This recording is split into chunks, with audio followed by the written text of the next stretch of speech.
Hello students, our today's topic is types of adsorption. So adsorption क्या phenomena होता है? Adsorption को पहले अंडरस्टैंड कर लेते हैं, then we will discuss its types. We know adsorption is the process of retaining the molecules only at the surface. Like suppose we have a piece of charcoal. And charcoal retains the molecules of a gas on its surface only, not in the bulk. कि जो gas के molecules हैं, let us suppose we have nitrogen, oxygen, hydrogen mixture. ये जो gases के molecules हैं, ये molecule सिर्फ सरफेस पे जाके इस पे रिटेन हो जाएंगे, सरफेस पे रह जाएंगे, अंदर नहीं जाएंगे बल्क में. जैसे स्पॉन्ज है, स्पॉन्ज पानी को क्या करती है? अब्जॉर्ब. वो टर्म होती है अब्जॉर्ब करना. बट हम किसके साथ डील कर रहे हैं? Adsorption. Adsorption is a process which deals with the retaining of a molecules of a substance only at the surface and not in the bulk. Surface पे मॉलिक्यूल्स रहते हैं सिर्फ, उस प्रोसेस को हम क्या बोलते हैं? एडसॉर्प्शन. एंड जिस चीज के मॉलिक्यूल सरफेस पे हैं, that substance is known as adsorbate. जिस चीज के मॉलिक्यूल्स रिटेन हो रहे हैं on the surface of a solid, उस सब्सटेंस को हम एडसॉर्बेट बोलते हैं. लाइक इन दिस केस, ये जो मॉलिक्यूल्स हैं नाइट्रोजन के, हाइड्रोजन के, ऑक्सीजन के, जो इसके सरफेस पे जाके रिटेन हो रहे हैं, उसको हम क्या बोलेंगे कि इस केस में एडसॉर्बेट कौन है? गैसेस हैं. सेकेंड टर्म होती है एडसॉर्बेंट. एडसॉर्बेंट वो सब्सटेंस है जिसके सरफेस पे मॉलिक्यूल्स रिटेन हो रहे हैं. जैसे इस केस में एडसॉर्बेंट क्या लिया है हमने? Charcoal. The substance on which molecules retain, that is called adsorbent. And जिस सब्सटेंस के मॉलिक्यूल्स रिटेन हो रहे हैं, दैट इज कॉल्ड एडसॉर्बेट.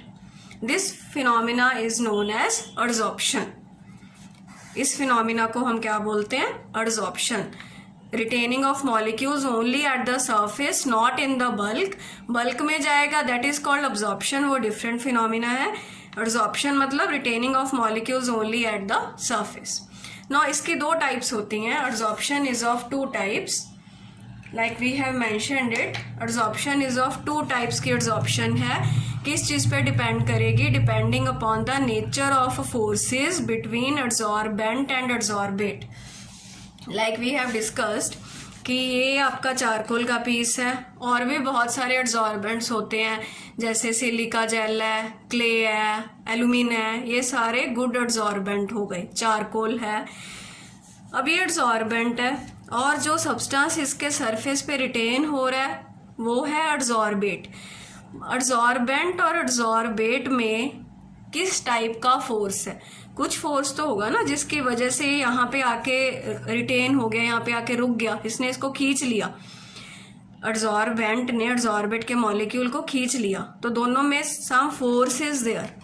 वो फोर्स की नेचर कैसी है, वो फोर्स किस टाइप का है, उस पे डिपेंडेंट जो एडसॉर्प्शन है वो कितने टाइप्स की है? टू टाइप्स की. किस चीज पे डिपेंड करता है? फोर्सेस. सो हमने ऑलरेडी लिख रखा है adsorption is of how many types? Two types, depending upon the nature of forces. Forces कैसे हैं किसमें? Between adsorbent and adsorbate. दो टाइप की एडसॉर्प्शन है, उनके नाम क्या क्या हैं? जो फर्स्ट टाइप की एडसॉर्प्शन है, that is called physical adsorption. जैसे यहाँ पे मेंशन्ड है physical adsorption, which is also called physiosorption और वॉन डर वाल्स एडसॉर्प्शन. सो दो तरह की एडसॉर्प्शन हो गई. फर्स्ट कौन सी है? Physical adsorption. Physical adsorption, it is also called physiosorption और वॉन डर वाल एडसॉर्प्शन. नाम से ही हमें पता चल रहा है कि जो हमारा एडसॉर्बेंट है और एडसॉर्बेट है, उनमें जो फोर्सेस होंगे वो कौन से फोर्सेस होंगे? Weak van der Waal forces. Weak van der Waal forces which are universal in nature. अब हमने देखा था कि जो एडसॉर्प्शन की टाइप है वो किस पे डिपेंड करती है? Nature of forces between the two. if the forces are weak van der Waals forces between adsorbent and adsorbate, then this type of adsorption is known as physical adsorption. इसके दूसरे नाम क्या हैं? फिजियोजॉर्प्शन और van der Waals adsorption. When the forces between adsorbate and adsorbent कैसे हो? Weak van der Waals forces हो और कोई भी केमिकल बॉन्ड ना बने. इनमें कोई केमिकल बॉन्डिंग नहीं होनी चाहिए. जैसे कोई नया बॉन्ड ही बन गया, आपने कोवेलेंट आयनिक बॉन्ड हम पढ़ते हैं, कोई बॉन्ड नहीं बनना चाहिए. No chemical bond, just weak van der Waals forces, then this type of adsorption is called फिजियोजॉर्प्शन और फिजिकल एडसॉर्प्शन. नाउ इस फिजिकल एडसॉर्प्शन के अब हम कैरेक्टरिस्टिक देखेंगे कि फिजिकल एडसॉर्प्शन में क्या क्या होता है. So characteristic of physical adsorption क्या क्या है? फर्स्ट कैरेक्टरिस्टिक है lack of specificity. Lack of specificity का क्या मतलब है कि van der Waals फोर्सेस जो होते हैं they are universal in nature. van der Waals forces कैसे हैं? यूनिवर्सल नेचर के हैं. जैसे ये चारकोल है, अब हाइड्रोजन है, नाइट्रोजन है, ऑक्सीजन है, हाइड्रोजन, नाइट्रोजन, ऑक्सीजन, इस सभी में van der Waals forces exist करते हैं. van der Waals forces are universal in nature. तो कोई स्पेसिफिक नहीं है कि ये जो चारकोल का आपका सरफेस है इस पे हाइड्रोजन ही जाएगा सिर्फ, या नाइट्रोजन ही जाएगा, या ऑक्सीजन ही जाएगा. तो दे आर नॉन स्पेसिफिक.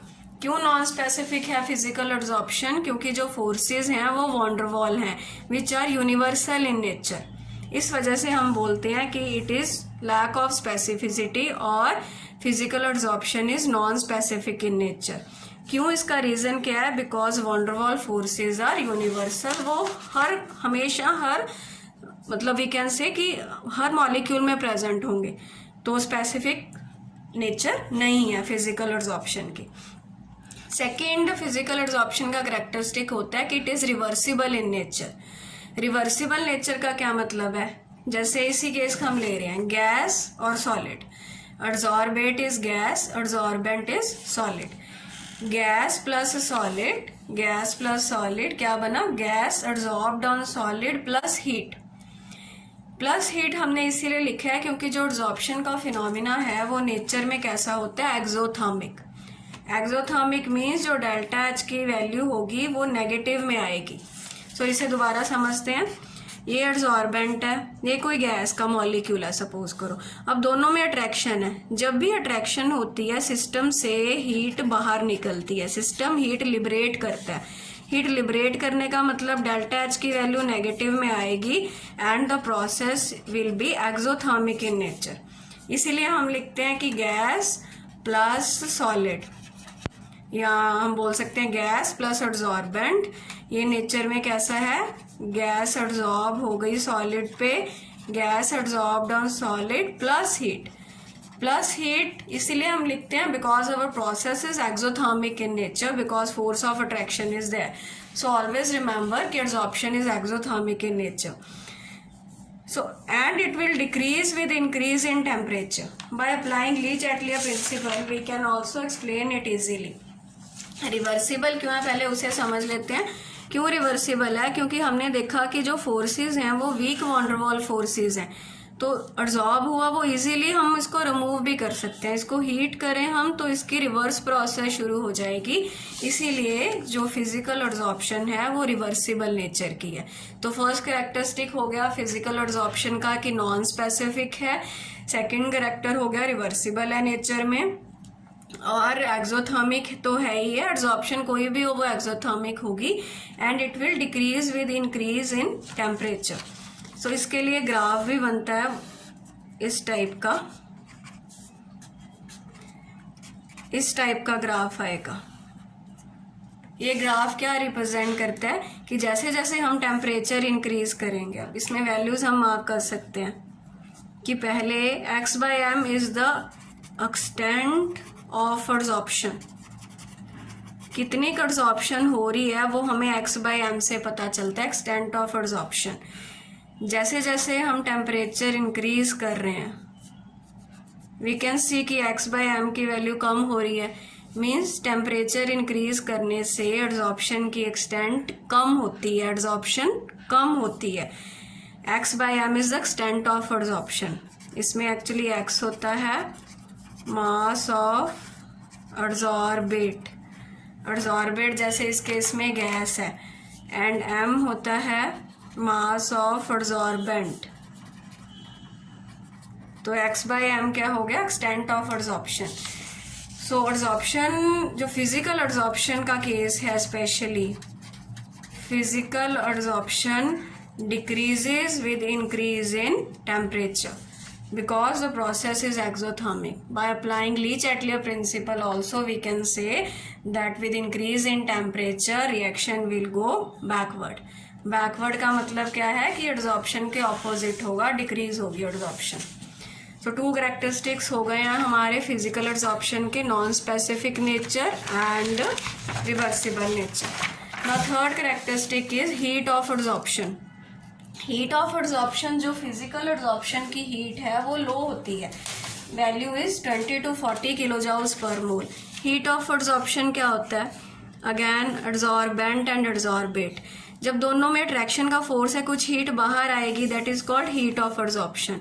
कि 1 मोल गैस एड्जॉर्ब हो जाए किसी एड्जॉर्बेंट पे तो कितनी हीट रिलीज होती है, उसको हम हीट ऑफ एड्जॉर्प्शन बोलते हैं। अब फोर्सेस वीक नेचर के हैं तो अट्रैक्शन कम होगी तो हीट भी कम निकलेगी, that is 20 to 40 kilojoule per mole. इस वैल्यू को याद रखना है, 20 to 40 kilojoule per mole. Next character है लो एक्टिवेशन एनर्जी। अब कोई केमिकल बॉन्ड तो बनना नहीं है, इसीलिए एक्टिवेशन एनर्जी भी फिजिकल एड्जॉर्प्शन में कम चाहिए होती है। केमिकल बॉन्ड बनना हो तो ज़्यादा एनर्जी चाहिए होती है, बट सिर्फ इनमें weak van der Waals forces है, इसीलिए activation energy almost negligible. Now last characteristic है फिजिकल एड्जॉर्प्शन का, नेचर ऑफ एड्जॉर्बेट। अब एड्जॉर्बेट क्या है, जो चीज़ सरफेस पे आ रही है, जैसे इस केस में गैस एड्जॉर्बेट हो गई, तो जितनी इजीली गैस की लिक्विफिकेशन का एक कंसेप्ट होता है, जो गैसेस जल्दी लिक्विफाई हो जाती हैं वो ज़्यादा एब्जॉर्ब करेंगी। So greater the ease of liquefaction greater will be the extent of absorption. So ये हमने पॉइंट ध्यान रखना है, क्योंकि लिक्विफिकेशन में भी क्या था, सॉलिड से उसको गैस से लिक्विड बनाना होता था, तो जितने उनमें फोर्सेस ज़्यादा है उतनी जल्दी वो लिक्विड बनता है। तो सिमिलरली इसने एक तरीके के इस पे जाके सेट होना है, जो जितने फोर्सेस ज़्यादा होंगे उतनी जल्दी वो उसके सरफेस पे रिटेन करेगा। So greater the ease of liquefaction greater will be the extent of absorption. जितनी लिक्विफाइबल गैस होगी उतनी जल्दी एड्जॉर्प्शन होगा। एंड लिक्विफिकेशन के कंसेप्ट में एक टर्म आती है which is known as critical temperature. Critical temperature, जितना क्रिटिकल टेम्परेचर ज़्यादा होता है उतनी लिक्विफिकेशन ज़्यादा होती है। आई रिपीट, जितना क्रिटिकल टेम्परेचर ज़्यादा होता है उतनी लिक्विफिकेशन की ईजीनेस ज़्यादा है, जितनी लिक्विफिकेशन की ईजीनेस ज़्यादा उतनी एड्जॉर्प्शन की ईजीनेस ज़्यादा। It means higher the critical temperature, higher the critical temperature higher will be the adsorption. So ये कंसेप्ट है हमारा। तो नेचर क्या हुआ कि easily liquefiable gases are easily adsorbed, it is directly proportional to critical temperature. So ये देखो, ये क्रिटिकल टेम्परेचर ये लिक्विफिकेशन के कंसेप्ट में आता है सारा। लिक्विफिकेशन का क्या मतलब है कि गैस को लिक्विफाई करना होता है हमने, तो ये गैस के मॉलिक्यूल्स हैं, लिक्विफाई करने के लिए हमें प्रेशर उस पर ज़्यादा लगाना पड़ता है और टेम्परेचर कम करना पड़ता है। प्रेशर हाई लगाना पड़ता है और टेम्परेचर लो रखना पड़ता होता है लिक्विफिकेशन करने के लिए। तो so higher the critical temperature of the gas greater will be the adsorption.